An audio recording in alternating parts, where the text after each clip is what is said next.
Hello friends, welcome to गणित wings. तो आज की वीडियो में हम देखेंगे चैप्टर 5 स्क्वायर एवं स्क्वायर रूट यानी कि वर्ग और वर्गमूल। तो इसको हम हिंदी और अंग्रेजी माध्यम दोनों तरीके से हल्का हल्का पढ़ेंगे। इसका बेसिक समझेंगे, इसका इंट्रोडक्शन देखेंगे और फिर इसके आगे हम इसकी एक्सरसाइज करेंगे। एक सिंपल सी बात देखते हैं कि स्क्वायर क्या होता है। तो जैसे कोई कहते हैं 3 का स्क्वायर क्या होगा, तो इसका मतलब है कि 3 का गुणा 2 बार, तो 3 का स्क्वायर हो जाएगा 9। इसी प्रकार से स्क्वायर होता है यानी कि वर्ग, और इसी प्रकार से होता है वर्गमूल। तो वर्गमूल करने के लिए हम क्या करते हैं, ये इसका वर्गमूल हो जाएगा यानी कि √9। इस √9 का मतलब है 3 × 3 यानी कि 3 तरह का 9 हो जाएगा। तो ये इसका क्या हो जाएगा, वर्गमूल। 3 इसका वर्गमूल हो जाएगा, और अगर कोई इसका स्क्वायर पूछे, 3 का स्क्वायर अगर लग जाए तो वो हो जाएगा 9। बस इसी प्रकार से इसका बेसिक होता है। जैसे कोई पूछ दे कि 16 है तो इसका वर्गमूल क्या हो जाएगा, तो वर्गमूल हो जाएगा 4। और 4 का स्क्वायर क्या होगा, फिर 4 का स्क्वायर फिर दोबारा से क्या आ जाएगा, 16 आ जाएगा। यहाँ पर उन्होंने सभी संख्याओं के वर्ग दे रखे हैं। जैसे 3 का 2 बार गुणा किया तो 9 आ गया, 4 का 2 बार किया तो 16 आ गया। इसी प्रकार से 6 का 2 बार करेंगे 6 × 6 तो हो जाएगा 36। 7 का करेंगे, 7 का वर्ग हो जाएगा अपना का 49 49। 8 का हो जाएगा हमारा 8 × 8 यानी कि 64। ऐसे 9 × 9 81 हो जाएगा। और 10 का स्क्वायर होता है 100। तो यहाँ पर वो पूछ रहा है दी गई संख्याओं के बीच की पूर्ण वर्ग संख्या ज्ञात कीजिए। पूर्ण वर्ग जैसे 30 और 40 के बीच क्या पड़ेगा, 30 और 40 के बीच में जो पूर्ण वर्ग पड़ेगा वो पूछ रहा है। 6 का वर्ग अगर निकाल दे तो हम 36 होता है। 6 का स्क्वायर होता है 36। तो 30 और 40 के बीच में क्या आएगा, 36। अगर 7 का निकालते हैं तो 49 हो जाएगा, जो कि 40 से ज़्यादा है। इसलिए इन दोनों के बीच का क्या हो जाएगा, 36 हो जाएगा। दूसरा क्वेश्चन पूछ रहे हैं 50 और 60 के बीच चाहिए।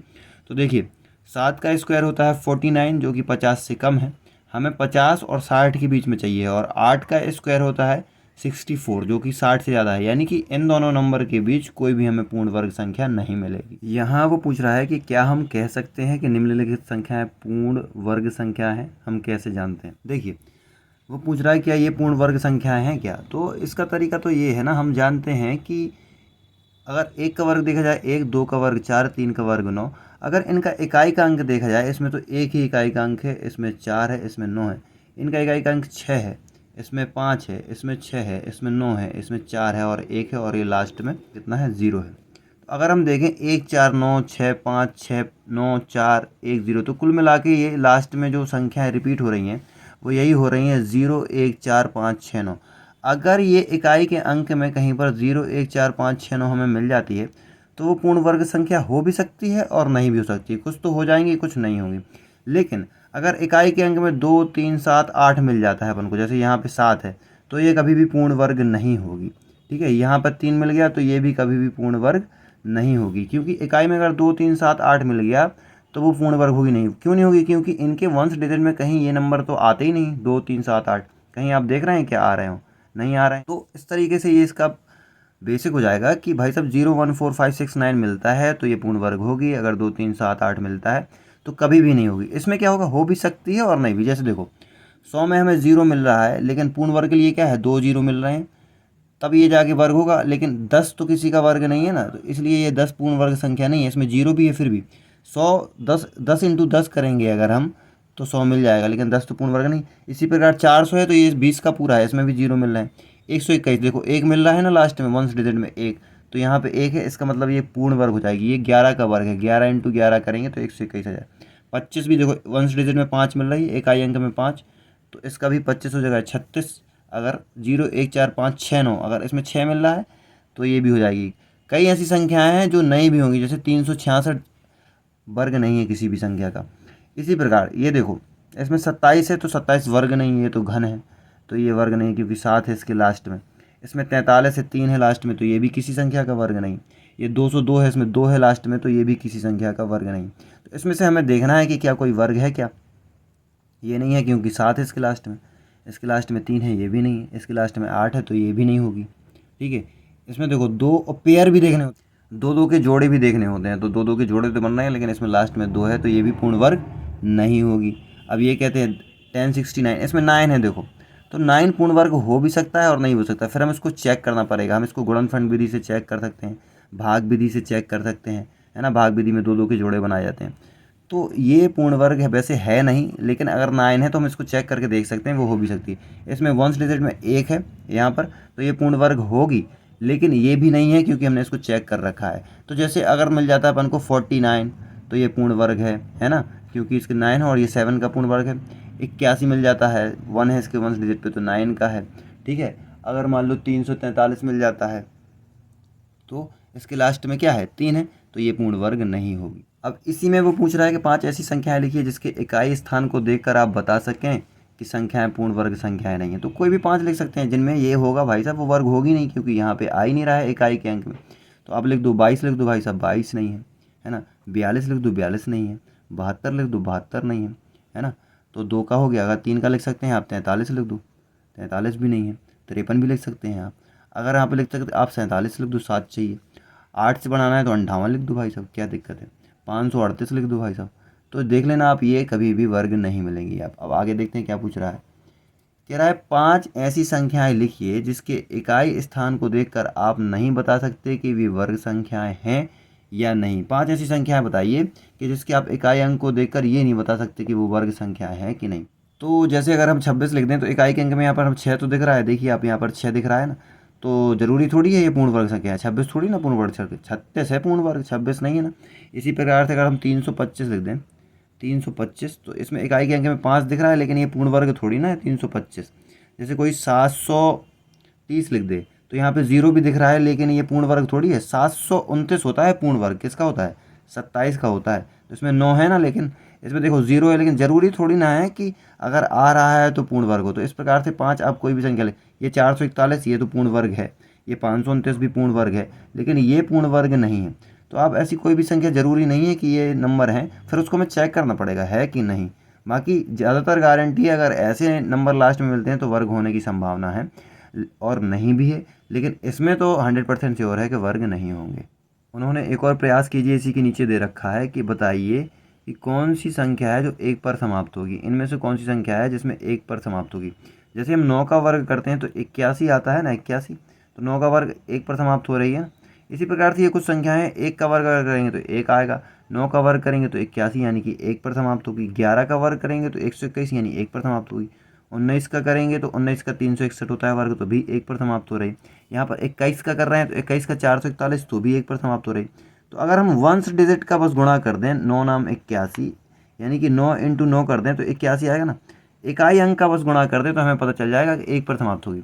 जैसे यहाँ पर 123 दिया हुआ है, अगर हम इसमें 3 का बस गुणा कर दें, इसका 3 का, तो 3 3 का 9 आ जाएगा, ये तो 9 पे समाप्त होगी, यानी कि ये नहीं होगा, ये वाला नहीं है। ठीक है, ये 77 है, 7 का 2 बार कर दें तो हमारे पास 49 आ जाएगा, ये भी 9 पे ख़त्म हो रही है, तो ये भी नहीं है। वो पूछ रहे हैं 1 पर कौन खत्म होगी। 2 का कर दें तो 4 आएगा, तो ये 4 पे ख़त्म होगी, तो ये भी नहीं। 161, 1 का करेंगे, देखो 1 का करेंगे तो 1 ही आएगा, 1 इंटू 1 करें तो 1 ही आता है ना लास्ट में। तो हमें इकाई के अंक का बस करके देख लेना है, इकाई का अंक करेंगे तो पता चल जाएगा। इसमें 9 का करेंगे, 9 नाम 81, ये भी 1 पे समाप्त होगी, तो ये और ये दोनों हो जाएंगे। ये किस पे समाप्त होंगी 1 पर। यहाँ पर करें अब 6 पर समाप्त होने वाली संख्या पर विचार कीजिए। निम्नलिखित में से कौन सी संख्याओं के इकाई स्थान पर 6 अंक आएगा। तो ये 6 पे हैं, 4 का अगर स्क्वायर करेंगे तो 16, 6 का करेंगे तो 36। यहाँ पे देखो 4 का स्क्वायर करेंगे तो 6, क्योंकि 4 चौको 16 होता है, हमें तो इकाई बस देख लेनी है। 6 का करेंगे तो 36 होता है, यानी कि 6 मिल रहा है हमें, तो हम इकाई बस देख लेंगे तो हमें पता चल जाएगा। तो निम्नलिखित में से कौन सी है जो 6 पे खत्म होगा। इसका 9 का करेंगे तो 81 आएगा, 81 आएगा, ये तो 1 पे खत्म होगा, यानी कि ये नहीं है। ठीक है, इस पे करेंगे 4 का, तो 4 चौको 16, यानी कि इसमें 6 आ जाएगा लास्ट में, क्योंकि 24 का करेंगे तो यहाँ पे 6 आएगा ना। 4 चौको 16, 4 का क्या होता है, 4 का 16 होता है, 6 आ रहा है, इसलिए इसमें भी 6 आएगा, यानी कि ये है। यहाँ पे 6 का करेंगे स्क्वायर तो कितना आएगा, 6 का स्क्वायर करेंगे तो 36 आएगा, 36 आएगा, यानी कि 6 पर ख़त्म होगा, तो ये भी सही है हमारा। इस पर भी 6 पर करेंगे तो 36 आएगा, ये भी हो जाएगा। 4 पर करेंगे, यानी इसमें सारे हो जाएंगे, इसको बस छोड़ के सारे 6 पर ही खत्म होंगे। इसी प्रकार यहाँ पे पूछ रहा है कि निम्नलिखित संख्याओं के वर्ग करने पर उनके इकाई के स्थान पर क्या प्राप्त होगा। इकाई के स्थान पर हमें क्या मिलेगा, इसकी जगह पर क्या मिलेगा भाई साहब। 4 का स्क्वायर 16 होता है ना, तो हमें तो यहाँ पे 6 ही मिलेगा ना। 4 का 6 मिलेगा। 7 का कितना मिलेगा, 49 होता है, यानी कि 9 मिल जाएगा। 8 का कितना होता है, 8 इंटू 8, 8 का हमेशा 64 होता है, तो यहाँ पे हमें क्या मिल जाएगा, 4 मिल जाएगा। यहाँ पर कितना पूछ रहा है, 0। यहाँ पर 0 का अगर हम स्क्वायर करते हैं तो यहाँ पर हमें इसका 0 का डबल 0 मिल जाएगा। यहाँ पर 2 का करेंगे तो 4 मिल जाएगा, यहाँ 6 पर करेंगे तो 6 मिल जाएगा, क्योंकि 36 होता है, तो यहाँ हमें 6 मिल जाएगा। हमेशा ये चीज़ याद रखनी है कि जैसे कि 1 0 है तो स्क्वायर करेंगे 0 का, तो यहाँ पे हमें डबल 0 मिलेंगे। जैसे 10 का स्क्वायर करेंगे हम, यहाँ पे 1 0, 10 का 2 बार करेंगे तो 100 हो जाएगा। 2 0 हैं तो जब स्क्वायर करेंगे तो उसके 4 0 मिलेंगे हमें। 3 0 हैं तो उसके स्क्वायर करेंगे तो हमें 3 और 3 6 0 मिलेंगे। ठीक है, क्योंकि देखिए ना 100, यहाँ पे 2 0 हैं, 100 का स्क्वायर करेंगे हम तो 1 के बाद 1 2 3 4 आ जाएंगे। ठीक है, यहाँ पूछ रहा है कि निम्नलिखित में से किन संख्याओं के वर्ग विषम संख्या या फिर सम संख्या होगी। वो कह रहा है कि अगर हम इन संख्याओं का स्क्वायर करें, वर्ग करें, तो आंसर में हमें क्या मिलेगा, इवन या ऑड मिलेगा। तो हमें इसके जानने के लिए सीधी सीधी बात है, अगर नंबर कोई विषम है, जैसे कि 7 है विषम संख्या है, इसमें 8 है सम संख्या है, इसके इकाई में 9 है ये विषम संख्या है, और इसके इकाई में क्या है, इसके इकाई में 0 है, ये क्या है, सम संख्या है। तो 0 हमेशा सम होती है। तो जैसे मतलब कि सम का स्क्वायर होगा तो सम मिलेगा, और भाई साहब विषम यानी कि ऑड का स्क्वायर होगा तो विषम मिलेगा। हम जानते हैं कैसे। मान लीजिए कि सम अगर 2 का स्क्वायर हम करेंगे तो 2 इंटू 2 हमें 4 मिलेगा ना, सम ही मिलेगा। और विषम क्या होता है, 3 होता है। सम वो होते हैं जो दो के मल्टीपल होते हैं, 2 4 6 8 10, यानी कि जो 2 के पहाड़े में आते हैं वो सम। जो 2 के पहाड़े में नहीं आते, जैसे 3 5 7 9 11, तो वो क्या होते हैं, विषम होते हैं। तो अगर हम 3 का स्क्वायर करें तो 9 मिलेगा, यानी कि 9 भी एक विषम संख्या है। अगर हम 5 का स्क्वायर करते हैं, 5 भी विषम संख्या है, तो हमें कितना मिलेगा, 25 मिलेगा, है ना। अगर हम 8 का स्क्वायर करते हैं तो 8 का स्क्वायर हमें मिलेगा 64। यानी कि अगर हम सम का स्क्वायर करेंगे तो हमें सम मिलेगा, और हम विषम का स्क्वायर करेंगे तो हमें क्या मिलेगा, विषम नंबर मिलेगा। इसी तरीके से ये है, हमें नंबर दिख रहे हैं कि ये भाई साहब इसके इकाई अंक में विषम है, 7 एक विषम संख्या है, इसलिए हमें इसका क्या मिलेगा, इसका हमें नंबर मिलेगा विषम। ठीक है। इसके अंक में 8 है, इसका हमें मिलेगा सम। ठीक है। इसके अंक में 9 है, यानी कि ये विषम संख्या है, तो 9 में हमें इसका वर्ग भी कितना मिलेगा, विषम मिलेगा। आप इसका कैलकुलेटर से वर्ग करके देख सकते हैं। इसका 0 है तो इसका हमें सम मिलेगा, लास्ट में 2 0 आएंगे तो इसका हमें सम मिलेगा। निम्नलिखित संख्याओं के वर्ग में शून्यों की संख्या क्या होगी। अभी हमने बताया था कि एक शून्य है तो इसके 2 मिलेंगे। जैसे कि अगर हम 60 का 2 बार गुणा कर दें, यहाँ पे 60 ही दिया है ना, 60 का हम 2 बार गुणा करते हैं तो 6 अंक 36 होता है, और ये डबल जीरो है तो डबल जीरो लग जाएंगे, यानी कि 2 जीरो मिल गए। एक अंक है 60 का तो हमें कितने, 2 जीरो मिल गए। अगर 400 का तो यहाँ हमें कितने मिलेंगे, 4 चौको 16 और डबल जीरो, यानी कि यहाँ पे हमें 4 जीरो मिलेंगे। इसका आएगा 16, 1 2 3 4, ये इसका वर्ग होगा। अब वो हमें यहाँ पर एक और कॉन्सेप्ट सिखाना चाह रहे हैं, वर्ग संख्याओं के बीच की संख्या निकालना है, यानी कि 2 लगातार वर्ग दे दिए जाएंगे, उनकी बीच की संख्या निकालना है। तो उसके भी 2 कॉन्सेप्ट हैं, दोनों कॉन्सेप्ट हम आपको बताते हैं। जैसे 3 का वर्ग और 4 का वर्ग, लगातार संख्याएं होनी चाहिए तभी निकलेगा। देखिए कैसे। तो इसको निकालने के 2 तरीके हैं, देखिए कैसे। दोनों तरीके इस बुक में बताए गए हैं, तो हम आपको आसानी से समझा देते हैं। यहाँ पे 2 का वर्ग और 3 का वर्ग, उन्होंने कहा लगातार इनके बीच में कितनी संख्या है। जैसे 2 का वर्ग हम निकालते हैं 4 और 3 का वर्ग निकलता है 9, तो इसके बीच में कितनी संख्या है, 4 के बाद आती है 5 6 7 और 8, ये 4 संख्याएँ हैं कि नहीं, 4 संख्याएँ।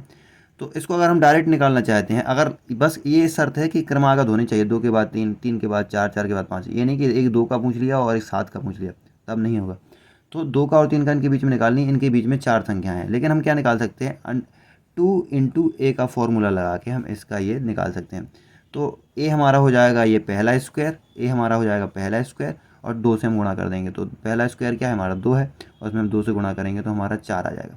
जैसे एग्जाम्पल के लिए वो कहता है कि 3 का स्क्वायर और 4 के स्क्वायर के बीच में कितनी संख्याएं हैं, तो 3 का स्क्वायर कितना होता है, तो हम इसका लगा देंगे कि 3 इंटू 2, तो 3 दूनी 6 मिल जाएगा हमें।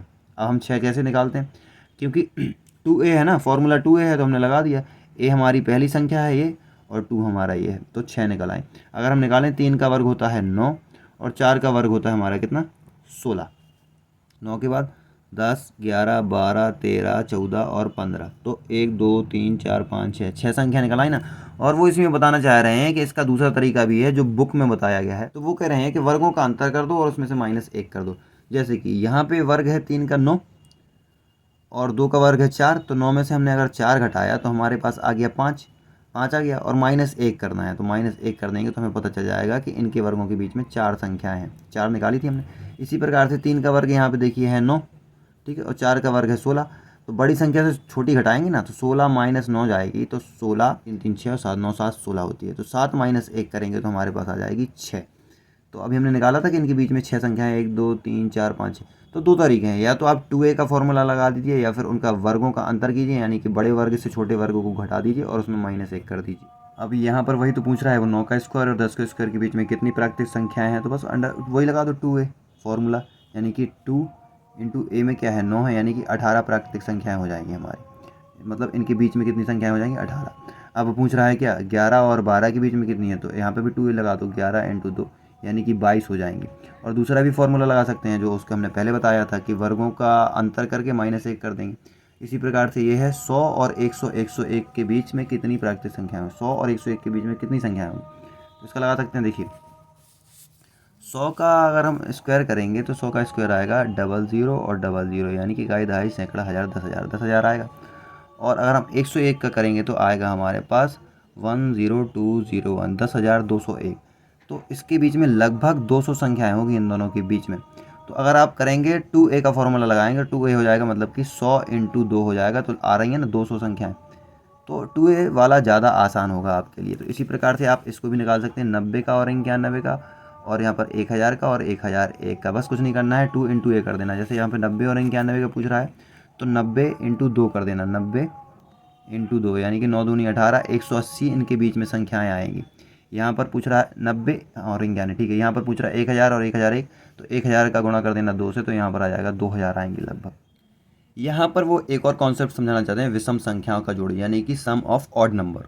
तो ऑड नंबर तो हम जानते हैं कि 1, 3, 5, 7, 9, 11, 15 ऐसे होते हैं, और सम होते हैं 2, 4, 6, 8, ठीक है। तो क्या है कि अगर जैसे कि ये 3 संख्याएं हैं, मान लीजिए 3 संख्याएं, 1, 3 और 5, 3 संख्याएं हैं। अगर हम 3 का स्क्वायर कर दें तो हमें 9 मिल जाएगा ना, है ना।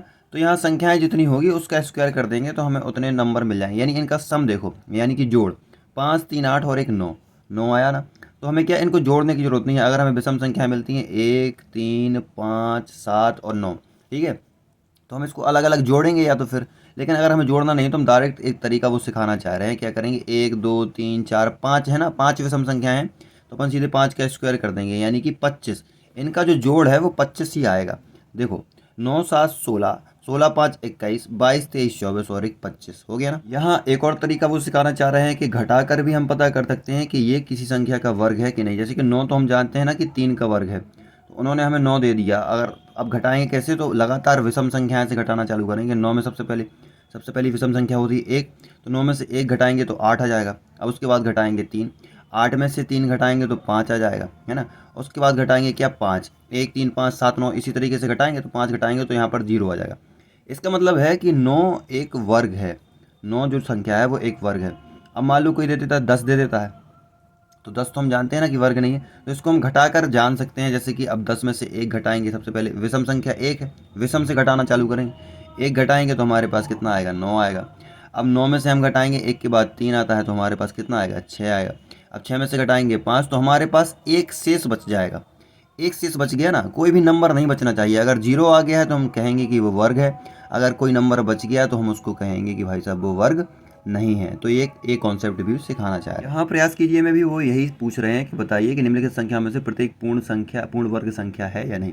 तो देखिए, हम 121 तो जानते हैं कि 11 का वर्ग है, वैसे भी 55 हम जानते हैं कि कोई वर्ग नहीं है, 81 तो 9 का वर्ग है, ये 7 का वर्ग है, और ये लिखा हुआ है 69, तो ये वर्ग नहीं है। तो अब इसको घटाने वाली विधि से निकालना है, लेकिन वो घटाने वाली विधि से ही सिखाना चाह रहे हैं। तो क्या करेंगे, सबसे पहले 121 में हम क्या करेंगे, 1 को घटाएंगे, -1 करेंगे, तो हमारे पास आ जाएगा 120। इसके बाद विषम संख्या होती है 3, तो हम इसको 3 से घटाएंगे तो हमारे पास कितना आ जाएगा, 117। अब इसको हम 5 से घटाएंगे, 3 के बाद 5 से घटाएंगे तो हमारे पास आ जाएगा कितना, 112। अब 112 में हम इसके बाद 7 में घटाएंगे, तो 7 में घटाने के बाद हमारे पास आ जाएगा कितना, 105। और 105 आ जाने के बाद हम इसको किससे घटाएंगे, 7 के बाद 9 आता है, 9, तो हमारे पास आ जाएगा 96, यानी कि 96। अब 96 9 तक का लिए, 9, 10, 11, 11 से घटाएंगे, तो 11 से घटाने पर हमारे पास आ जाएगा 85। और 85 के बाद अब हम इसको 13 से घटाएंगे, 13 से घटाने पर हमारे पास आ जाएगा 72। अब 72 को हम 15 से घटाएंगे, जब तक घटाते जाएंगे जब तक कि हमारे पास 0 नहीं आ जाएगा। तो 72 को हम 15 से घटाएंगे तो हमारे पास आ जाएगा 57। उसके बाद हम इसको किस 17 से घटाएंगे, टोटल विषम से घटाना है, 17 से घटाएंगे तो हमारे पास आ जाएगा 40, ठीक है। अब 40 के बाद 40 को हम घटाएंगे किससे, 17 के बाद 19 विषम संख्या आती, तो 19 से घटाएंगे तो आ जाएगा हमारे पास कितना, 40 में से 19 गया तो कितना आ गया, 21, क्योंकि 20 दूनी 40 होता है, 1 एक्स्ट्रा 21। अब 19 तक विषम संख्या है, 21 से 21 को घटा देंगे, 21 विषम संख्या है तो आ जाएगा 0। हम लगातार 1, 3, 5, 7, 9, 11, 13, 15, 17, 19 और 21 से घटाते आए तो हमारे पास 0 आ गया। तो हम समझ गए कि ये 121 जो है वो क्या है, एक पूर्ण वर्ग है। वैसे तो हम जानते हैं कि ये 11 का स्क्वायर है, ठीक है। अब इसी प्रकार से हम 55 को भी चेक कर सकते हैं, 55 को घटा घटा के, तो ये आप ट्राई कीजिएगा, जब नहीं बने तो फिर आप देखिएगा। तो 55 में हम सबसे पहले घटाएंगे -1 को, तो हमारे पास आ जाएगा भाई साहब 54, ठीक है। अब 54 के बाद घटाएंगे 3 तो हमारे पास आ जाएगा 51। 51 में हम घटाएंगे 5 को तो हमारे पास आ जाएगा कितना, 46। 46 में घटाएंगे हम 7 को तो हमारे पास आ जाएगा कितना, 39, 39। 39 में घटाएंगे हम 9 को तो हमारे पास आ जाएगा कितना, 23। ठीक है, अब हम 30 में घटाते हैं किसको, 9 के बाद 11 आता है तो हमारे पास आ जाएगा 19। अब 19 में हम घटाएंगे किसको, 13 को, तो हमारे पास बचेगा 6। अब 6 रिमाइंडर बच रहा है, 6 में से हम क्या घटाएं, 13 के बाद तो 15 आएगा ना, तो बड़ी संख्या हो जाएगी, हमारे पास 6 बच रहा है। इसका मतलब है कि 55 जो है कि वो पूर्ण वर्ग नहीं है। इसी प्रकार आप घटाकर इनको भी देख सकते हैं, 81 को घटाते जाएंगे, 49 को घटाएंगे, 69 को घटाएंगे। अगर घटाने पर 0 आता है तो आप जानिएगा कि ये पूर्ण वर्ग है, और अगर घटाने पर कोई संख्या बच जाती है तो ये पूर्ण वर्ग नहीं है। नंबर 4 पॉइंट पर वो एक और कॉन्सेप्ट समझाना चाह रहे हैं, क्रमागत प्राकृतिक संख्याओं का योग, यानी कि किसी भी विषम संख्या के वर्ग के दो क्रमागत धनात्मक पूर्णांकों के योग के रूप में व्यक्त किया जा सकता है। देखिए, समझने की कोशिश कीजिए कि यहाँ पर जैसे कि 3 का स्क्वायर 9 होता है, 9 होता है, 9 में अगर हम 1 घटा दें और 2 का भाग दे दें, तो 9 में अगर हम 1 घटा दें तो हमारे पास आएगा 8, और 8 में अगर हम 2 का भाग दे दें तो हमारे पास 4 आ जाएगा। एक 4 संख्या मिल गई हमें। ठीक है, 9 में हम +1 कर दें और 2 का भाग दे दें तो 9 और 1 10 हो जाएगा, और नीचे आ जाएगा 2, तो यहाँ पर हमारे पास मिल जाएगा 2 5 10, 5 मिल जाएगा। तो ये लगातार क्रमागत संख्याएं हो गई 4 और 5, और 4 और 5 को अगर हम जोड़ दें तो हमें 9 ही मिल जाएगा ना। तो इसमें निकाला था कि 3 का स्क्वायर, 3 का स्क्वायर निकाला तो 4 और 5 9 मिल गया। मान लो जैसे कि 7 का स्क्वायर, हमें 7 का स्क्वायर निकालना है, 7 का स्क्वायर, तो हम इसको क्रमागत दो संख्याओं के रूप में कैसे तोड़ सकते हैं, ऐसे तोड़ सकते हैं कि 7 का स्क्वायर भैया कितना होता है, 7 से 49 होता है, -1 करेंगे बटे 2 कर देंगे। दूसरा तरीका है 49 +1 करेंगे और बटे 2 कर देंगे। ठीक है, तो 49 -1 करेंगे तो हमें मिलेगा 48, 48 बटा 2, और 49 +1 करेंगे तो हमें मिलेगा 50 बटा 2। जब हम इसको सॉल्व करेंगे तो 2 दूनी 4 और 2 चौको 8, हमारे पास 24 मिलेगा, और प्लस में हमें मिलेगा कितना, 25, क्या कि 25 से कट जाएगा 50, और यहाँ पे 24 से कट जाएगा। ठीक है, तो 24 और 25 को जोड़ा जाएगा तो हमारे पास 49 आ जाएगा ना, 49। तो हम इस तरीके से भी इसको व्यक्त कर सकते हैं। उनके कहने का मतलब है कि ये दो क्रमागत संख्याएं हैं, क्रमागत का मतलब एक के बाद एक, 24 के बाद 27 नहीं, 24 के बाद 25, 13 के बाद 14, 4 के बाद 5। क्रमागत संख्याओं को, इसको अगर हम तोड़ना चाहें तो इसको इस धन के रूप में, अलग अलग प्लस के रूप में तोड़ सकते हैं। इस तरीके का फॉर्मूला लगा, एक बार -1 करके और एक बार +1 करके। तो इसी से रिलेटेड उन्होंने हमसे सवाल भी पूछ रखे हैं यहाँ पर कि निम्नलिखित संख्याओं को दो क्रमागत पूर्णांक के रूप में व्यक्त कीजिए। यहाँ 21 को व्यक्त करना है, 13 को व्यक्त करना है, 11 को व्यक्त करना है, और 19 को। हम उसी तरह से सॉल्व करेंगे। 21 का स्क्वायर और दो धनात्मक पूर्णांकों के रूप में व्यक्त करना है, तो क्या करेंगे, पहले 21 का हमें वर्ग मालूम होना चाहिए। 21 का स्क्वायर होता है 441। ठीक है, 441 -1 बटा 2 कर सकते हैं, और फिर दूसरे तरीके में करेंगे 441 +1 बटा 2। ठीक है, अब इसको आगे सॉल्व करेंगे तो 440 हो जाएगा, -1 जाएगा बटा 2, और इसका हो जाएगा 442 बटा 2। 2 से काटेंगे तो 2 दूनी 4, 2 दूनी 4, 220, और प्लस 2 दूनी 4 और 2 दूनी 4 और 2 एकम 2, 221। तो 220 और 221 को हम अगर जोड़ेंगे तो हमारा 441 बन जाएगा, यानी कि हमने धनात्मक पूर्णांक के रूप में इसको व्यक्त कर दिया। ठीक है, इसी तरीके से 13 का पूछ रहा है तो 13 का करेंगे। 13 का स्क्वायर हमें पता है कि 169 होता है, 169। तो हम क्या करेंगे, 169 -1 बटे 2 और 169 +1 बटा 2। ठीक है, तो ये 69 है तो ये हो जाएगा 68 बटा 2, और ये कितना है तो हो जाएगा 70 बटा 2। अब इसको काटेंगे तो 2 8 16 और 2 चौको 8, और 2 8 16 और 2 पंचे 10, 84 और 85, काटने पर 84 85 मिलेगा। अगर हम इनको जोड़ते हैं तो 5 4 9 और 8 8 16, 169 आ गया। यानी कि ये दो धनात्मक पूर्णांक हो जाएंगे, एक 84, दूसरा 85, और क्रमागत रहते हैं ये, 220 के बाद 221, 84 के बाद 85। इसी प्रकार से 11 का करते हैं तो 11 का स्क्वायर हमें पता है कि 121 होता है, 121 -1 बटा 2 और 121 +1 बटा 2, तो 120 बटा 2 हो जाएगा, और यहाँ पर हो जाएगा 122 बटा 2। जब हम इसको आगे सॉल्व करेंगे तो 2 छक्का 12 ये 60 बन जाएगा, और 2 छक्का 12 और 2 61 बन जाएगा। 60 61 को अगर जोड़ेंगे तो हम 121 है, तो हमें दो धनात्मक पूर्णांक मिल गए, 60 और 1 61। अब इसी तरह से वो दूसरा प्रश्न पूछ रहा है, क्या आप सोचते हैं कि इसका विलोम सत्य है, अर्थात क्या दो क्रमागत धनात्मक पूर्णांकों का योग एक पूर्ण वर्ग संख्या हो। पहले हमने क्या देखा था कि दो क्रमागत मतलब किसी विषम संख्या का वर्ग दो क्रमागत धनात्मक पूर्णांकों का योग होता है। ये विषम संख्या है, इसका हमने वर्ग किया तो वो दो धनात्मक पूर्णांकों का योग होता है, लगातार क्रमागत। लेकिन अब वो पूछ रहे हैं क्या दो धनात्मक पूर्णांक हम ऐसे रख दें कोई भी लेकर, तो क्या वो ज़रूरी है कि वर्ग बना ले। तो देखिए, हो भी सकता है और नहीं भी हो सकता है। क्यों? क्योंकि जैसे हम अगर 4 और 5 को जोड़ें, 4 और 5 को जोड़ें तो 4 और 5 दो धनात्मक पूर्णांक हैं और क्रमागत भी है, 4 के जस्ट बाद में 5 आ रहा है, तो 5 और 4 9 हो जाता है, और 9 किसका वर्ग है, 3 का वर्ग है। अभी हमने कहा कि हो भी सकता है और नहीं भी हो सकता। लेकिन मान लीजिए अगर हम 5 और 6 ले लेते हैं, 5 और 6, तो 6 5 11 होता है, ठीक है। तो 11 किसी का वर्ग है क्या? 11 वर्ग नहीं। अगर मान लीजिए हम 12 और 13 लगातार ले लेते हैं, तो 12 दूनी 24 और एक 25 हो गया। तो 25 तो 5 का वर्ग है ना, तो 5 तो मिल गया हमें। इसी प्रकार से अगर हम 17 और 18 लेते हैं, 17 और 18, 17 दूनी 34 और एक 35 होता है। तो 35 किसी का वर्ग है नहीं, है क्या? तो हो भी सकता है और नहीं भी हो सकता है। एक और जल्दी से छोटा सा कॉन्सेप्ट देख लेते हैं। यहाँ कह रहे हैं दो क्रमागत सम या विषम प्राकृतिक संख्याओं का गुणनफल। गुणनफल कैसे निकालेंगे? गुणनफल अगर 11 और 13 का हम गुणा करेंगे तो भाई साहब हमारे पास 143 आएगा। उनके कहने का मतलब ये। तो इसमें क्या करते हैं, इसके बीच की संख्या ले लेते हैं। 11 13 के बीच में 12 है, ठीक है। 13 और 15 के बीच में 14 है। तो ये फॉर्मूले से a+1 और a-1 बनता है हमेशा a² - 1। तो क्या करेंगे, जैसे उन्हें 11 और 13 का गुणनफल चाहिए, तो हम जानते हैं 11 और 13 के बीच में क्या है? 12 है। 11 और 13 के बीच में क्या पड़ रहा है? 12 पड़ रहा है। तो हम अगर हम 12 का स्क्वायर कर दें और -1 कर दें उसी फॉर्मूले को लगा के, a+1 a-1 बराबर a² - 1, तो a² - 1 लगा दें तो 12 का वर्ग होता है कितना?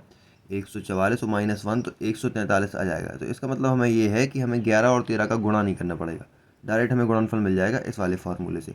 6 पॉइंट पर यहाँ पर वो कुछ संख्याओं के मतलब कि एक पैटर्न दर्शाना चाहते हैं कि हम अगर एक ऐसी संख्या लेंगे तो एक पैटर्न बन के तैयार हो जाएगा, तो हमें उसमें गुणा करने की जरूरत नहीं पड़ेगी। जैसे 11 का अगर गुणा करें हम, 11 का गुणा होता है 121, 11 का 11 में करें तो 1 2 और वापस फिर 1 आ गया, है ना।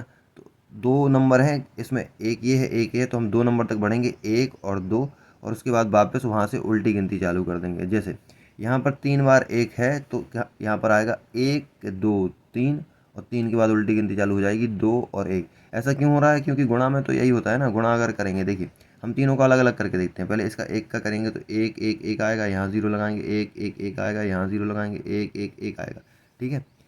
अब इसको जोड़ेंगे, 1 ये 2 ये 3 जुड़ेगा और ये बनेगा 2 और ये बनेगा 1। तो 1 2 3 2 1 आया ना, 1 2 3 2 1 रिपीट होने लगा। इसी प्रकार इस पैटर्न में हमें पहले नंबर गिन लेने हैं कितने, 1 2 3 4 5। तो 5 तक हम जाएंगे, 1 2 3 4 5, और 5 से उल्टी गिनती चालू कर देंगे, 4 3 2 1। इसी प्रकार इसमें गिन लेंगे 1 2 3 4 5 6 7 8 है, तो 8 तक जाएंगे और फिर उसके बाद उल्टी गिनती, 1 2 3 4 5 6 7 8, और फिर 7 6 5 4 3 2 1। तो इस तरीके से एक ये पैटर्न बन के तैयार होता है। इसको आप आसानी से कर सकते हैं, प्रयास कीजिएगा। यहाँ कितने एक हैं, 1 2 3 4 5 6, 6 एक हैं, तो आप 6 तक जाएंगे। 6 तक किस तरीके से जाएंगे, 1 2 3 4 5 6, 6 के बाद 5 4 3 2 1। इसमें कितने हैं, 1 2 3 4 5 6 7, तो 7 तक जाएंगे। उसके बाद वापस 1 2 3 4 5 6 7, 7 के बाद 6 5 4 3 2 1। इस तरीके से आप इसको सॉल्व कर सकते हैं। यहाँ पर भी एक पैटर्न बन रहा है कि 7 का स्क्वायर 49 होता है, 49, 7 का वर्ग। तो अब वो 67 667 667 667 667, इसका पैटर्न बन जाएगा कैसा, जैसे 7 का होता है स्क्वायर 49, तो यहाँ पर 49 ये बना दिया, 49 4 और 9, ठीक है। यहाँ पर भी देखिए 49 है, यहाँ पर भी 49 है, और यहाँ पर भी 49 है, और यहाँ पर भी 49 है, ठीक है। तो इस पैटर्न को अगर आप गुणा करके देखेंगे 67 का 2 बार, तो आपको पता चल जाएगा गुणा करते ही कि ये पैटर्न क्यों बन रहा है। तो बस हमें यहाँ क्या करना है, जितने 6 है पहले 49 रखना है, और जितने 6 हैं उसके हिसाब से बीच में हमें क्या कर देना है, 4 और 8 को डाल देना है। 4 और 8 को, एक 6 है तो एक 4 डाल दिया और एक 8 डाल दिया। यहाँ पे देखिए 2 6 हैं तो 2 4 डाल दिए और 2 8 डाल दिए। यहाँ पर 3 6 हैं तो 3 4 डालिए, 1 2 3 और 3 8 डाल दिए। यहाँ पर 4 6 हैं तो 4 4 डाल दिए और 4 8 डाल दिए। यहाँ पर 3 और 2 5 6 हैं तो 5 4 डालिए, 1 2 3 4 5 और 5 8 डाल दिए, 1 2 3 4 5। इसी प्रकार से आप इन दोनों को सॉल्व कर सकते हैं। 49 तो सबसे पहले लिखेंगे ही। अब देखते हैं कि यहाँ पर कितने 6 हैं, 3 और 3 6 हैं, तो 3 हम क्या डाल 6 डाल देंगे, 4 1 2 3 4 5 6, और वो कितने हैं क्या नाम से, उतने ही 8 डाल देंगे, 1 2 3 4 5 और एक 6। इसी प्रकार से इसको आप कर सकते हैं। तो 5.4 में वो हम एक और कॉन्सेप्ट सिखाना चाहते हैं कि किसी भी संख्या का अगर हमें वर्ग करना है यानी कि स्क्वायर निकालना है, तो हम बिना गुणा किए यानी कि 23 का 2 बार गुणा नहीं करेंगे, फॉर्मूला लगा के जल्दी से निकाल सकते हैं। तो यहाँ 39 42 और भी दिए हुए हैं, तो अपन को क्या करना है, a+b का होल स्क्वायर का फॉर्मूला याद कर लेना है। इसका होता है a² + b² + 2ab। तो जैसे यहाँ पर 23 दिया हुआ है तो a बराबर हम मान लेंगे 20 और b बराबर मान लेंगे हम 3। एक बार फार्मूला सीख लेने के बाद आप किसी भी बड़ी नंबर का आप तुरंत निकाल सकते हैं, इसके लिए ये सिखाया जा रहा है। तो यहाँ पर 20 + 3 का होल स्क्वायर हम रख देंगे और बराबर में रखेंगे, यानी कि ए स्क्वायर यानी कि 20 का वर्ग, तो हम डायरेक्ट करते हैं 20 का वर्ग होता है 400, और फिर बी स्क्वायर यानी कि 3 का स्क्वायर, 3 का स्क्वायर होता है 9, प्लस 2 इंटू ए बी, ए में है 20 और बी में हमारे पास कितना है 3 है, तो 2ab कर दिया हमने। ठीक है, अब क्या करेंगे, 400 है ये प्लस 9 है ये, अब इन तीनों को गुणा करेंगे तो 20 दूनी 40, 20 23 60, 60 और 60 दूनी 120 होता है, तो 120 ये हो जाएगा। तो ये हो गया हमारे पास 409, इनको जोड़ दिया, और एक हो गया हमारे पास 120। अगर हम इन दोनों को जोड़ दें तो 9 मिल जाएगा, 2 मिल जाएगा और ये 5 मिल जाएगा, यानी कि 23 का जो स्क्वायर होता है वो होता है 529। तो इस तरीके से भी हम निकाल सकते हैं। अगर वो 32 देता है, आपको 32 संख्या का स्क्वायर निकालना है, तो आप 30 + 2 का होल स्क्वायर करेंगे और फिर ए बराबर रखेंगे 30 और बी बराबर रख देंगे आप 2। ठीक है, फिर इसको सॉल्व करेंगे A square plus B square plus 2ab के फॉर्मूले से। तो 30 का स्क्वायर होता है 900 प्लस बी स्क्वायर 2 का वर्ग होगा 4 प्लस 2 इंटू ए मतलब 30 और बी मतलब 2। फिर आप इसका गुणा करेंगे और फिर इसको जोड़ेंगे तो आपका आंसर आ जाएगा। तो जैसे कि आप यहाँ पर देखिए 30 दूनी 60 और 6 दूनी 12 120, तो ये 904 हो गया और प्लस हो गया 120, तो ये 4 हो गया, ये 2 हो गया और ये 10 हो गया, तो 32 का वर्ग होता है 1024। तो इस प्रकार से आप इसको कर सकते हैं। अब वो यहाँ पर हमें 5.4.1 में सिखाना चाहते हैं कि किसी भी अगर 5 इकाई के अंक में किसी में 5 है वंस डिजिट पर, मान लो 45 है, 35 है, तो वंस डिजिट पर अगर 5 मिलता है, मान लो जो 125 है, ये लिखा हुआ है 125, तो वंस डिजिट पर अगर हमें 5 मिलता है तो हम उसका स्क्वायर कितनी आसानी से निकाल सकते हैं, ये हमें सिखाना चाह रहे हैं वो। तो इसको निकालने के लिए हमें बिल्कुल 2 मिनट का काम करना है, मैं बता रहा हूँ कैसे। तो यहाँ आप प्रयास कीजिए वाला ही ले लेते हैं। तो सबसे पहले हमारे पास है 15, तो हमें 15 का स्क्वायर निकालना है, तो हम क्या करेंगे, 15 लिया हमने, 15 का स्क्वायर निकालना है तो 15 ले लिया, 15 का स्क्वायर किया। अब 15 का स्क्वायर निकालने के लिए हमें क्या करना पड़ेगा, जैसे ये 5 है तो 5 का हमें सबसे पहले रखना है 25, 5 का हमने 25 रख दिया।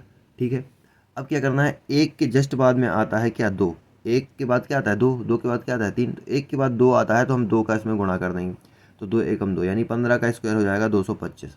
अब देखिए मान लीजिए यहाँ पर वो क्या कह रहे हैं, यहाँ पर दूसरे नंबर पे कह रहे हैं कि भाई सब 95 का स्क्वायर निकालो। तो ठीक है, हम 95 का स्क्वायर निकालेंगे।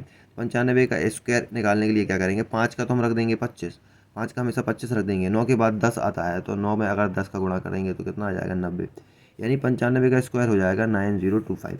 इसी प्रकार से वो अगर हमसे कह रहे हैं कि 105 का स्क्वायर निकालिए, तो 105 का भी स्क्वायर हम निकाल सकते हैं। 105 का स्क्वायर निकालने के लिए क्या करेंगे, 5 को रखेंगे 25 और 10 के बाद आता है 11, तो 11 में 10 का गुणा कर देंगे तो 11 धाम 110, तो इसका आ जाएगा 110 25 स्क्वायर। ठीक है, इसी प्रकार ये 25 का स्क्वायर है तो 25 उन्होंने रख दिया, और 2 के बाद 3 आता है तो 2 के बाद 3 का गुणा कर दिया, यानी कि 3 दूनी 6, तो 25 का स्क्वायर आ गया 625। 35 का स्क्वायर है तो 35 में 25 उन्होंने रख दिया, और 35 के 3 के बाद क्या आता है 4 आता है, तो 3 को 12 कर दिया, तो आ गया 1225। इसी प्रकार से आपको इन वालों को भी सॉल्व करना। वीडियो में हम एक चीज़ की और चर्चा की लेते हैं जो कि है पाइथागोरस ट्रिपलेट्स। पाइथागोरस ट्रिपलेट्स का मतलब है त्रिक, पाइथागोरस त्रिक। देखिए अभी समझाते हैं क्या। पाइथागोरस एक गणितज्ञ थे, उनका कहना था कि जब कोई एक समकोण त्रिभुज होगा, समकोण त्रिभुज, उसके अलावा कोई त्रिभुज नहीं, मतलब कि एक एंगल जिसका 90 डिग्री का होता है, जब भी कोई समकोण त्रिभुज होगा तो उसका बेस यानी कि आधार और उसका लंब यानी कि परपेंडिकुलर, इन दोनों का योग हमेशा उसके हाइपोटेनियस मतलब कि कर्ण के स्क्वायर के बराबर होगा। जैसे कि देखिए यहाँ पर ये स्क्वायर है, तो कह रहे हैं आधार और लंब का जब हम योग करेंगे, स्क्वायर का योग करेंगे, तो वह हमेशा हाइपोटेनियस के स्क्वायर के बराबर होगा। कैसे, जैसे कि यहाँ हमने इसको ले रखा है आधार 4 यानी कि बेस ले रखा है 4, और 3 हमने इसका परपेंडिकुलर यानी कि लंब ले रखा है। ठीक है, 4 और 3 ले रखा है। अगर हम 4 का स्क्वायर करेंगे तो 16 आएगा, और 3 का स्क्वायर करेंगे तो 9 आएगा। अगर हम 16 और 9 को जोड़ेंगे तो ये 25 बन जाएगा, 25 बन जाएगा। और इसका अपकर्ण यानी कि हाइपोटेनियस देखिए 5 ही है, 5 ले रखे हमने, तो 5 का स्क्वायर ही तो होता है ना 25, 5 का स्क्वायर 25 होता है। तो यानी कि ये पाइथागोरस का सिद्धांत सही हुआ कि भाई साहब जब हम इसका क्या करेंगे, आधार का और लंब का स्क्वायर लेंगे, आधार का लंब का स्क्वायर लेंगे, तो ये हमेशा क्या कर्ण के स्क्वायर के बराबर होगा। तो यहाँ पर देखिए LHS बराबर RH, 16 9 जोड़ेंगे तो ये भी 25 हो जाएगा और ये भी 25 है, तो LHS बराबर RHS हो गया, यानी कि 25 = 25। अब इसी में से जैसे 3 भुजाएं दी हैं, एक 3 सेंटीमीटर दे रखी है, एक 5 सेंटीमीटर दे रखी है और एक 4 सेंटीमीटर दे रखी है, मान के चलिए। तो अब किसी एक का अगर हमें दे रखा है, कोई एक भुजा दे रखी है, और अगर हमें उसमें से अन्य भुजाएं निकालनी हैं, तब हम पाइथागोरस त्रिक का यूज़ करते हैं। तो इसके लिए एक फॉर्मूला उन्होंने बना रखा है 2m और m² - 1 और m² + 1, मतलब कि एक कोई भुजा दे रखी है, तो 4 दे रखी है, ये दोनों नहीं दे रखी है, या फिर 5 दे रखी है, ये दोनों नहीं दे रखी है, कोई एक भुजा दिए रहेंगे, उसमें से अन्य 2 भुजा का हम मान अपने आप निकाल लेंगे इस फॉर्मूले में रखकर। तो जैसे कि अगर मान लीजिए हमें एक भुजा दे रखी है, उन्होंने दे दी 3, है ना, इसी को सॉल्व करते हैं। 3 दे दी, तो वो कहेंगे कि अन्य 2 भुजाओं का मान बताएं कितना होगा। तो हम क्या करेंगे, इस 3 को किसी भी एक में रख सकते हैं। तो हम ज़्यादातर क्या है, m² - 1 = 3 ले लिया। कभी 2m बराबर रख लेते हैं, कभी इसके बराबर रख लेते हैं, कभी इसके बराबर रख लेते हैं। तीनों में से रख कर हमें चेक करना होता है कि किसके बराबर ये, मतलब कि कभी कभी क्या है, संख्या रूट में आ जाती है, जैसे कि √7 आ गया, तो ये तो पूर्णांक नहीं है, तो इसको हम फिर सॉल्व नहीं कर पाएंगे। मान लीजिए जब कोई पूर्णांक आ जाएगा, मतलब कि 6 आ जाए, 5 आ जाए, कोई पूर्ण संख्या आ जाए, रूट में नहीं आए, तब जाके ये सॉल्व होगा। तो ठीक है, m² - 1 3 रखा, तो अब यहाँ पर m² बराबर हो जाएगा, ये -1 का इस तरफ चला जाएगा, +1 में आ जाएगा तो 4 हो जाएगा। तो m बराबर आ जाएगा कितना, ये √4 बन जाएगा। तो m बराबर आ जाएगा हमारे पास कितना, 2। तो m का मान आ गया 2, क्योंकि इसका √2 होता है, 2 आ गया।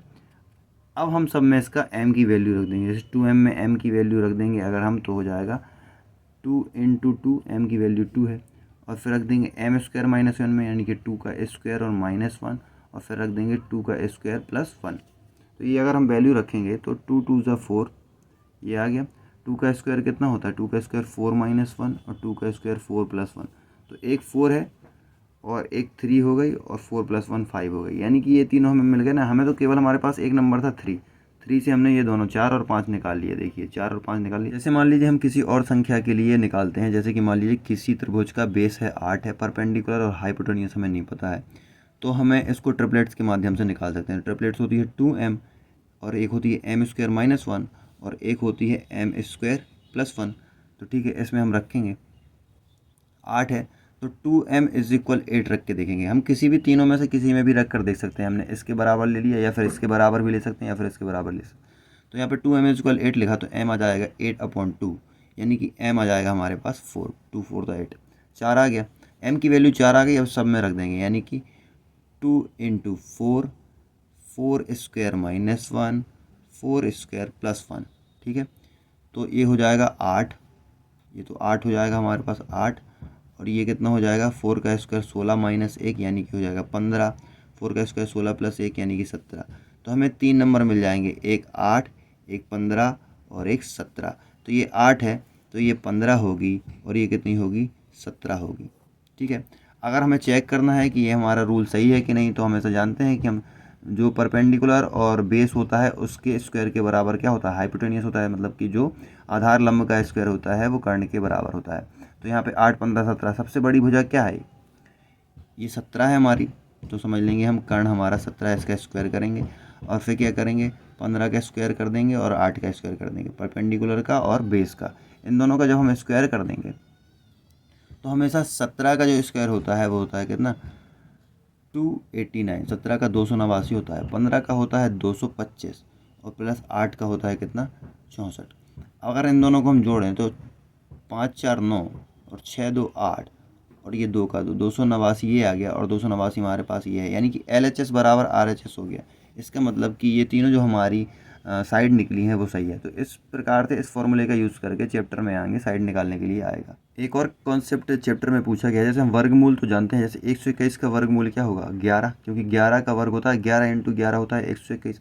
अगर कोई पूछ दे कि √49 का वर्गमूल क्या होगा, तो 7 होगा, ठीक है। अब कभी कभी क्या होती हैं, बड़ी बड़ी संख्याएं दे दी जाती है, जैसे कोई पूछ लेगा कि 256 का बता दीजिए भाई साहब वर्गमूल क्या होगा। तो वर्गमूल निकालने के 2 तरीके हैं, एक अभाज्य गुणनखंड विधि और एक भाग विधि। तो 2 प्रकार से हम वर्गमूल निकाल सकते हैं। तो चैप्टर में एक अभाज्य गुणनखंड बताया गया है, यानी कि प्राइम फैक्टराइजेशन दिया गया है, और एक दिया गया है भाग विधि से, यानी कि डिवीजन मेथड से। जब हम अभाज्य गुणनखंड से प्राइम फैक्टराइजेशन निकालेंगे तो हम उसमें ये संख्याएं लेंगे, सबसे पहले यहाँ से शुरुआत करेंगे, 2 से 3 से 5 से 7 से 11 से। और भाग विधि में क्या होता है, भाग विधि में जो हमें सूटेबल लगता है हम उससे करते हैं। जैसे कि मान लीजिए 256 है ये, इसको हम भाग विधि से भी सॉल्व करेंगे और इस तरीके से भी सॉल्व करेंगे, ठीक है। तो सबसे पहले हम करते हैं इसको प्राइम फैक्टराइजेशन मेथड से। तो हमने 256 ले लिया, और 256 को करेंगे, ये होता है गुणनखंड विधि। 2 से करेंगे तो 2 एकम 2, 2 दूनी 4 और 2 8 16। लगभग सारे लोगों से ये बनती होती है, 2 छक्का 12, 2 बनती होगी। अब 2 3 6 और 2 दूनी 4, और यहाँ पर 16 दूनी 32 और 2 8 16, और यहाँ पर आएगा 2 चौको 8, 2 दूनी 4 और 2 एकम 2। ठीक है, तो अब हम पेयर देखेंगे, क्योंकि वर्ग है, क्योंकि वर्ग दो संख्याओं से मिलकर बनता है, यानी कि 2 × 2 से बनता है ना। तो हम इसमें हमेशा 2 2 के पेयर बनाए। अगर घन पूछता तो क्यूब, तो 3 का जोड़ा बनाया जाता है। इस 2 के पेयर में से 1 2 ले लेंगे। ठीक है, चलो तुम मर नहीं जाना। एक 2 के पेयर से 1 2 पेयर ले लेंगे, इन 2 के पेयर से 1 और 2 ले लेंगे, और इन 2 के पेयर से 1 और 2 ले लेंगे। ठीक है, टोटल कितने, 1 2 3 4 5 6 7 8, 8 में से 4 निकाल लिए, क्योंकि पेयर बनाना है। ठीक है, अब क्या करेंगे, 2 दूनी 4, 4 दूनी 8, 8 दूनी 16, यानी कि ये 16 का स्क्वायर है 256, तो इसका वर्गमूल कितना हो जाएगा, 16 हो जाएगा। ठीक है, इसी प्रकार से भाग विधि होती है। तो भाग विधि करने के लिए हम क्या करेंगे, इसी 256 को रखेंगे, और चीटी आज भाई सब घूमने के मूड में, तो यहाँ रखेंगे 256। ठीक है, इसमें क्या किया जाता है, हमेशा इसमें ये चीज़ ध्यान देनी होती है कि हमें इस तरफ से इसमें क्या लगाना होता है, इस तरफ से हमें इसमें इसके जोड़े बनाने होते हैं। तो जोड़े बनाने के लिए हम रेड पेन का यूज़ करते हैं। इसमें जोड़े बनाने के लिए इस तरीके से बनाए जाते हैं, 0 2, इस तरफ से लेफ्ट से यहाँ से बनाएंगे, और एक 2 है। हमेशा क्या होता है, आप जानते हैं कि 1 का स्क्वायर 1 होता है, 2 का स्क्वायर होता है 4, 3 का स्क्वायर होता है कितना, 9, 4 का स्क्वायर होता है 16, 5 का स्क्वायर होता है 25, 6 का स्क्वायर होता है 36, इसी प्रकार से 7 का स्क्वायर 49, 8 का स्क्वायर 64। ठीक है, और 9 का स्क्वायर 81, और 10 का स्क्वायर 100। ठीक है, तो हमेशा इनमें से देखना होता है हमें कि जैसे कि हम बनाएंगे सबसे पहले कि ये 2 किसके स्क्वायर में आ रहा है, 2। अगर 2 का स्क्वायर रख देंगे तो 4 हो जाएगा, इसलिए हम 1 का स्क्वायर ही लेंगे। तो 1 का स्क्वायर हमेशा आता है कितना, 1 ही आएगा। तो यहाँ पर क्या, 1 का स्क्वायर 1 ही आएगा, इसको इससे घटाएंगे तो 1 बचेगा हमारे पास, और ये दोनों पेयर को एक साथ उतारेंगे, हमेशा दोनों पेयर एक साथ उतारे जाते हैं। तो ये 1 आ गया। अब क्या किया जाता है, इसी संख्या को दोबारा जोड़ दिया जाता है इसी में, तो 1 1 जोड़ के 2 बन जाएगा। ठीक है, अब 156 आ गया हमारे पास, एक बार में गया 1 का स्क्वायर। अब देखेंगे कि इसमें किसी संख्या का गुणा करेंगे, जैसे यहाँ पर 2 है, तो अब हम इसमें कौन सी संख्या का गुणा करें कि लगभग 156 आ जाए। अगर हम यहाँ पर 2 के साथ 1 लेते हैं, 21 में 21 लेते हैं, तो 1 का गुणा करेंगे 21 आएगा। अगर हम 22 लेते हैं, 22, तो 22 में 2 का गुणा करेंगे, जो नंबर यहाँ लेंगे उसी का गुणा करेंगे। जैसे 2 लेंगे तो 2 का गुणा करेंगे, तो 2 दूनी 4 और 2 दूनी 4, 44 आ रहा है, 156 से बहुत कम है। तो हम क्या करेंगे भाई साहब, लगभग 25 लेकर देख लेंगे, 25 लेकर देखते हैं। 25 में 5 के करेंगे, 5 में 25, 5 दूनी 10 और 2 12, 125 आ रहा है, ये भी 56 से कम है, तो हम क्या करेंगे, 26 लेकर देखते हैं। तो हमने 6 लिया यहाँ पर, तो 6 में यहाँ गुणा भी करेंगे, तो 6 संग 36 होता है, 3 आएगा, 6 दूनी 12 13 14 15, 156 आ गया 6 से करने के बाद। तो यहाँ पे हमने 6 रख दिया, 156 आ गया। अब इसको क्या करेंगे, घटाएंगे, तो 0 0 0, जब तक 0 नहीं आ जाता है तब तक हम इसको इसी प्रकार से सॉल्व करते जाते हैं। इसको जोड़ते हैं, 6 से 12 और 3 2। ठीक है, तो इस प्रकार से हम इसको यहाँ प्लस करते जाते हैं, जो भी हम नया नया अंक लेते हैं उसको जोड़ते हैं। जैसे 6 को हमने लिया था, 6 जोड़ दिया, 1 को लिया था, वर्ग के हिसाब से देखा जाता है। तो इसका देखिए 16 आ गया ना, यानी कि 16 का वर्ग है 256। तो ये एक गुणनखंड विधि हो गई और एक भाग वाली विधि हो गई, यानी कि प्राइम फैक्टराइजेशन और डिवीजन मेथड। आपकी खुशी के लिए एक बड़ा नंबर लेकर देखते हैं, 40 96। वो बोले 40 96 का स्क्वायर रूट क्या होगा, यानी कि वर्गमूल क्या होगा। तो हम इसको क्या करेंगे, बस यहाँ से 2 2 पेयर बनाएंगे, 2 2 के पेयर बनाए जाते हैं हमेशा। तो अब क्या करेंगे, इसको सॉल्व करने की कोशिश करेंगे। तो देखिए 40 लगभग किसके पास आएगा, 40 40 चाहिए हमें, स्क्वायर के आसपास आना चाहिए, 36 है और फिर यहाँ पर 49 है, तो 6 का स्क्वायर कम चल जाएगा, 6 का स्क्वायर ले लेंगे। 6 का स्क्वायर होता है 36। अब माइनस करेंगे तो 40 में 36 जाएगा, 10 में 6 जाएगा, 4 बचेगा हमारे पास, और इस 96 को ज्यों का त्यों उतार देंगे।